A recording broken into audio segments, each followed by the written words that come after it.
The story begins in a prison mechanics shop where a man was quietly working. Looking into the camera, he says, "This is my story." 1947, La Prison, Paris. A strange calmness and a hidden strength are evident in his eyes. The story flashes back to a ward in the same prison, where a new prisoner named Claude arrives. He is brought before the warden. He has a gold-plated lighter, which he had hidden nearby. The warden asks him, "Do you know lighters aren't allowed here?" Claude calmly replies, "It doesn't work. There's no gas in it. I just have a connection with it. That's why I kept it with me." But the warden refuses, saying, "You'll get it when you get out of prison. For now, it'll stay with us." Claude is then shifted to another barrack where 4 other prisoners already live. As he enters, a prisoner, Minu, angrily tells the guard, "There are already 4 people here. Now there will be 5. The guard shouted, "Yes, there are 5 of you, and he will stay here. This is an order from above, it's not in my control." With that, the guard left. Claude sensed that he hadn't received a warm welcome. He softly replied, "I didn't come here of my own free will. My old cell is being renovated." He spoke with such affection, and the tension in the cell eased a bit. One by one, everyone introduced themselves.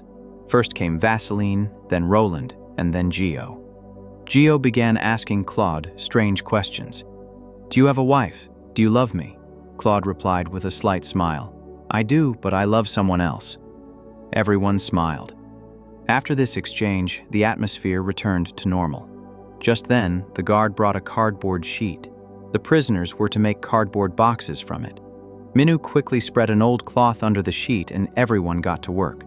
The food from the kitchen had also arrived. Everyone sat down and began eating together. Just then, a guard came and told Claude that his parcel had arrived. Claude went to collect his. As soon as he left, the other 4 in the cell started talking about him.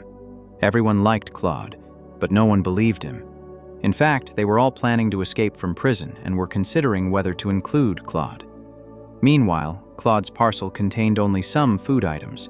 However, every item was thoroughly checked, and he wasn't given his belongings back until everything was cleared. As soon as Claude returned to his cell, he realized something had changed. Everyone kept a distance from him. Claude asked, "Is everything all right?" Minu asked him directly. "Why are you here?" Claude replied, "I committed murder. My wife and her younger sister Nicole lived together. One day my wife started shooting at me. I tried to snatch her gun, but it accidentally went off, hitting her shoulder. Then she accused me of trying to kill her. Hearing this, they were furious. They were all astonished. How could a wife do such a thing to her husband?" Gio asked, "Is your wife rich?" Lord nodded and said, "Yes, she is rich, but I don't love her anymore. I was having an affair with her younger sister, Nicole." Hearing this, everyone understood why his wife had done it. "Why did you try to kill him?"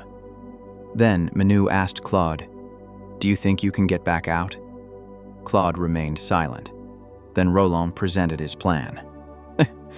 "The 4 of us are going to escape from prison, and maybe you can be a part of it."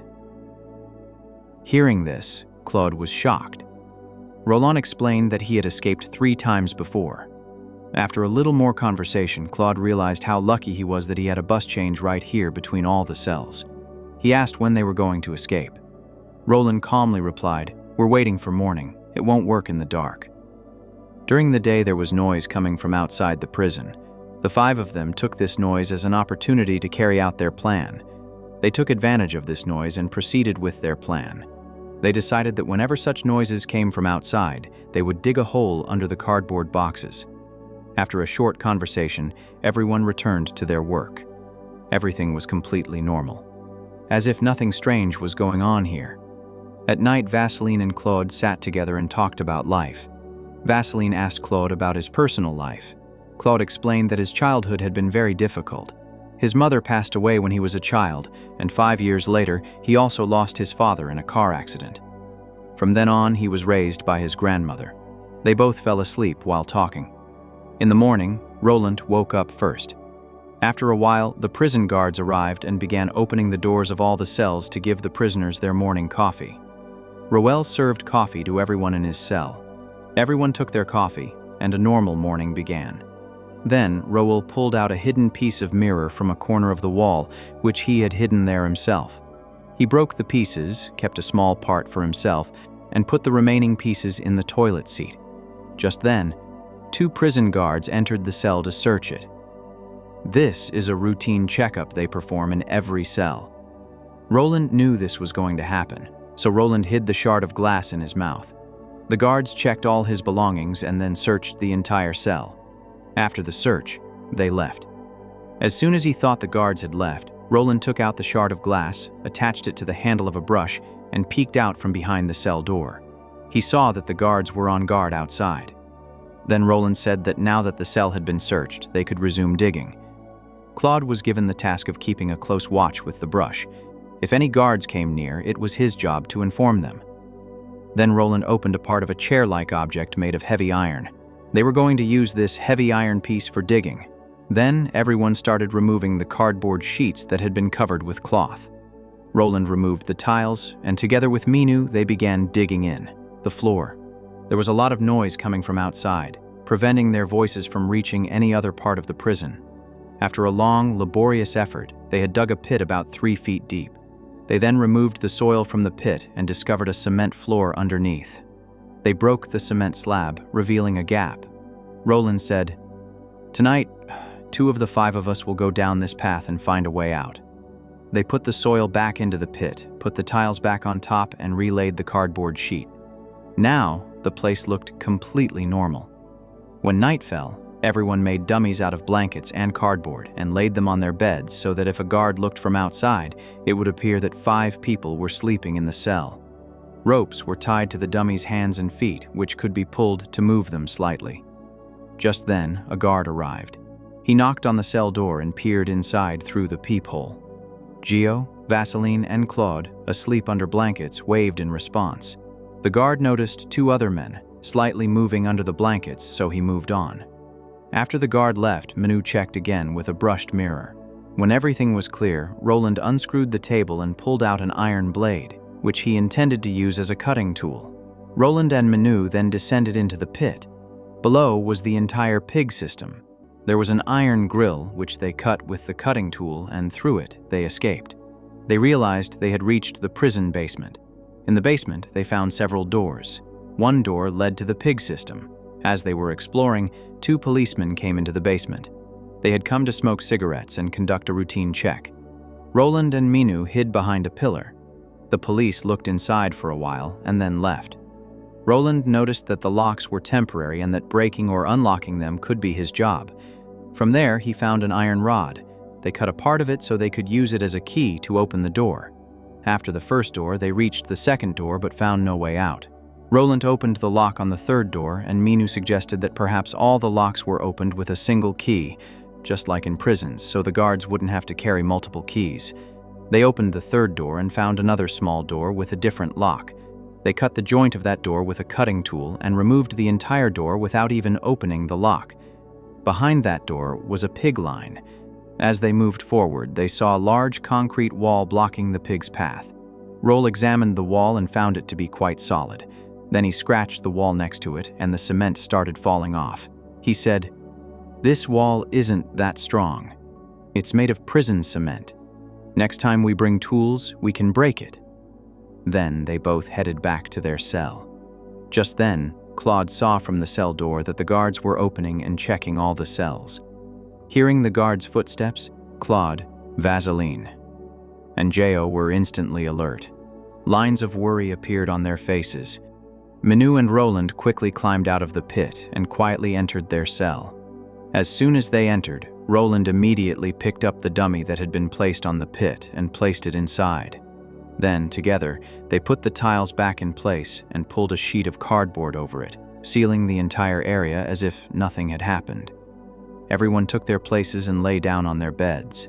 When the guards came to check their cells, they peeked inside but saw nothing unusual. They assumed everything was normal, so they moved on.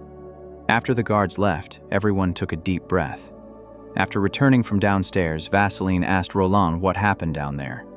"We found a way out. We just need to build a small tunnel," Roland said with a slight smile.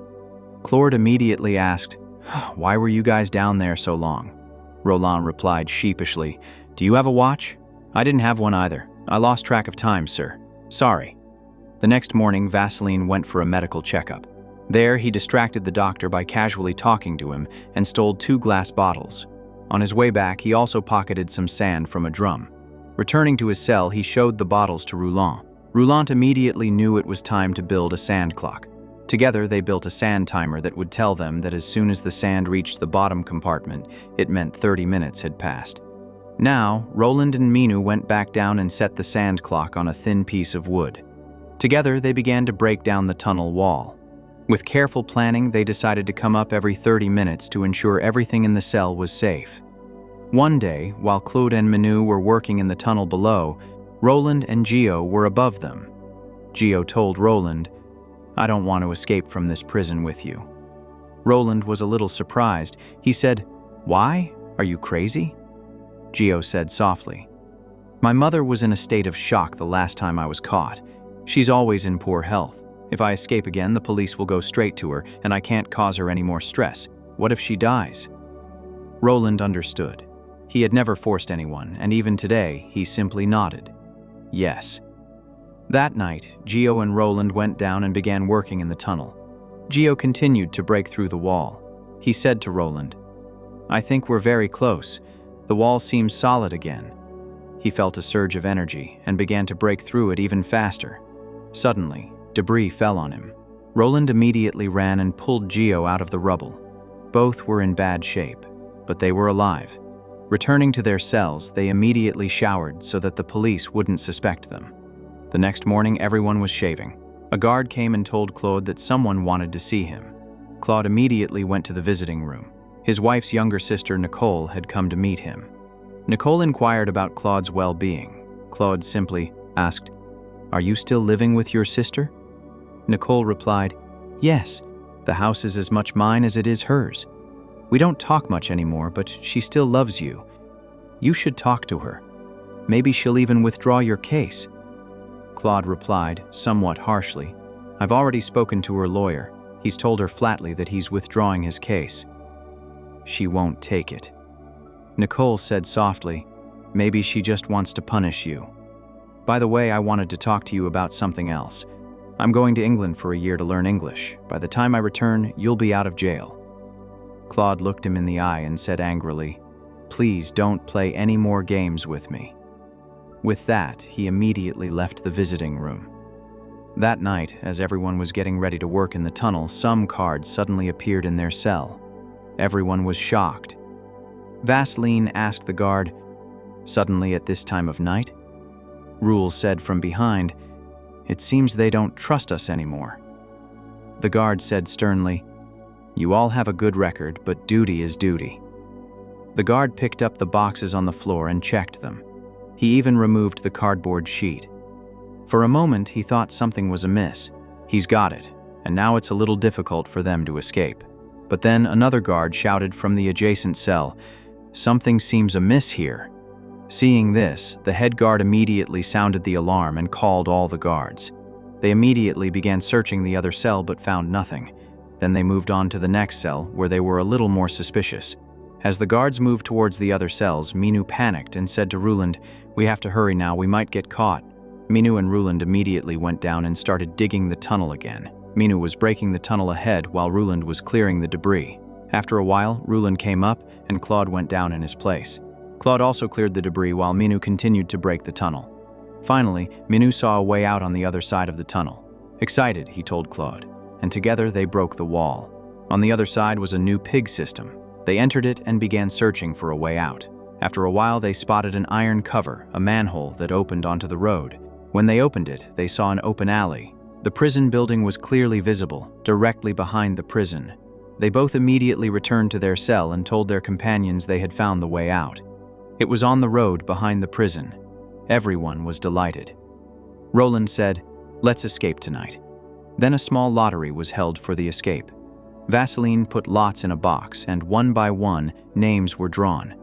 Vaseline came first, Gio second, Minou third, Roland fourth, and finally Claude.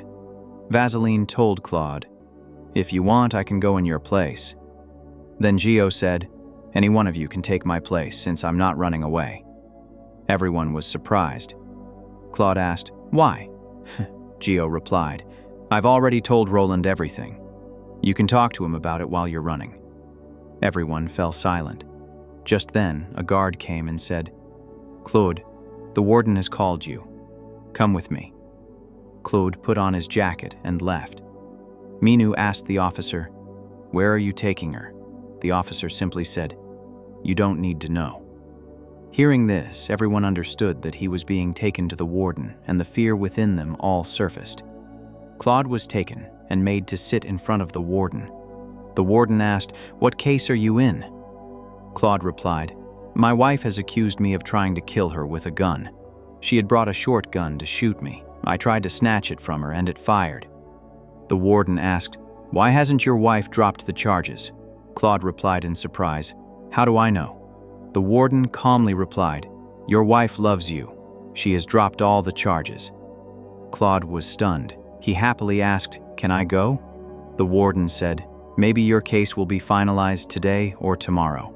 If everything goes well, you're free." The joy on his face vanished at that, because they were going to escape with him tonight. The warden sensed his distress and asked him, "Why are you worried? You're going to be released, you bastard." A short while later, Claude returned to his cell, his face gloomy. He told everyone that his wife had dropped the charges. Vaseline immediately asked, "So you won't be running away with us?" Claude said, "I'll go with you. Yes, my life could have been better than yours. If the case isn't dropped, I'll have to serve 5 years in prison, and if I don't go to court, the entire case could be dismissed." Everyone relaxed a bit, but Minou was still a little suspicious. She asked directly, "You were with the warden for 2 hours? That's all it took." Claude angrily replied, "I treated you like friends. You still doubt me." When Claude spoke like this, everyone began to trust him again. Minou apologized for her questions. Night fell and everyone was ready to escape. Gio was standing by the door, keeping watch. Everyone removed the cardboard sheet. Gio peeked outside and saw that everything was empty. But as soon as he pushed the glass, a whole group of guards stood on the other side. Gio immediately said, "Minou, there are guards outside." Everyone understood that their plan had failed, and the reason was Claude. Everyone was furious at Claude. Claude shouted, "I didn't want this to happen." Minou pushed him. But by then, the guards had entered the cell. They separated Claude and lined everyone up. An officer peeked into the tunnel and saw their escape route. Claude was put into another cell on the warden's orders. The others stared at him constantly, as if trying to kill him. He too couldn't make eye contact with any of them. Without a word, he quietly went into the new cell. The door closed, and the story ended there. So do let us know in the comments whether you think Claude was right or wrong. If you enjoy what we do here, please like the video and subscribe to this channel to keep us motivated. See you on the next video.